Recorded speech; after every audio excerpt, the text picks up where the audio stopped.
окончанием третьего дня Великого поста, with the end of this third day of the Great Lent. и вспомнилось мне, Исаак Сирин пишет о том, кто имеет право надеяться на Бога. And it just came to my mind from Isaac of Syria about who can be saved. Иметь надеяться, надеяться. Oh, who can hope to be saved. И, конечно, он говорит, тот человек, который отвергся мира по слову Спасителя, отвергся себя и полностью последовал за ним, вот этот человек может полагаться, иметь праведную надежду на Бога. Only that man who denied completely himself and put himself and his life in the God's hands, according to the God's words, Lord's words, deny yourself and follow me, that man can have hope. И с этой точки зрения у нас у всех с вами нет даже права надеяться. And from this point of view, looking at all of us, we don't even have the right to hope. Только одно он дает, маленькую лазейку еще указывает. He gives like a little caveat. Что кто, не имея даже права надеяться на Бога по своей жизни, по грехам своим, по страстям, но искренне считает себя недостойным спасения, тот получает еще одну, как бы, вторую надежду. A man who, by his passions and sins and all the bad deeds in his life, if the man accepts all those bad things and confess that he is the worst sinner in the world, by merciful God, he might have this little tiny caveat of hope. И мы с вами в воскресенье, помните, говорили о том, о словах Спасителя, когда он говорит, что не собирайте себе сокровища на земле, а собирайте сокровища на небе. And on Sunday sermon we heard and on the gospel reading we heard the words of the Lord who said, don't lay out the treasures on earth, but lay out the treasures in the heaven. И с духовной точки зрения, вот эти дни особо, конечно, Великого поста, когда читается канон Андрея Критского, но и весь духовный пост, это как бы некий такой духовный календарик. And during not only these first days of the Great Lent, but through the whole Great Lent, we need to be tuned and use it as the spiritual Календарь. Это название места на Аляске. Как на Аляске, помните, в начале века или в прошлом веке была такая золотая лихорадка. Все туда за сокровищами ехали. Klondike, it's like the rush for the gold mining, and so this needs to be for us like that desire to go to see God. Потому что именно сейчас в каноне и в других текстах разбросаны для нас сокровища, которые мы можем приобрести, то сокровище небесное, о котором говорил Христос. Because during the service, through different readings, through different messages and messages from the scriptures, we, like these little tiny pieces of gold, we can collect them through the whole service. Мы много говорим о плаче, и когда готовились к посту, и сейчас мы говорим: Господи, растопи мое каменное сердце, дай мне слезы покаяния, чтобы я действительно изменился. We have talked a lot about the crying, and during the Great Lent, it's a good time to shed tears and pray God and ask Him to melt our hardened and rocky hearts. Но часто мы пытаемся и ходим даже на службы и слушаем, а сердце не двигается. Слез нет, глаза остаются сухие и какое-то нечувствие в душе. But very frequently it happens that coming to church, visiting services, even praying in the church, we don't have any movements in our heart towards God, and we don't have any tears, and we feel like we are Какие мы,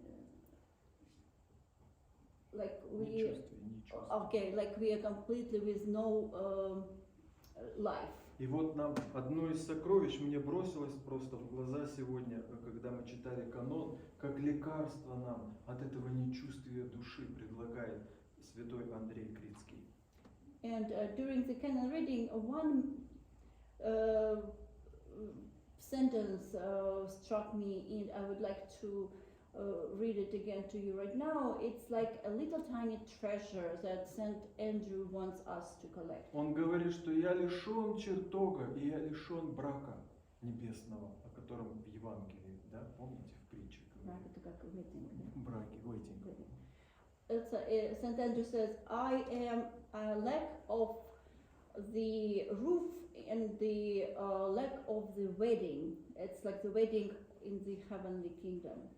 Светильник угас, потому что в нем кончился елей. Помните, как у 5 дев?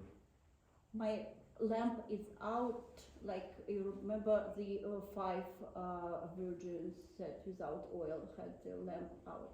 А брачный чертог закрылся, двери закрылись, пока я спал. And the wedding party, the door to the wedding party is closed while I was sleeping. И вся трапеза была съедена без меня, я остался снаружи.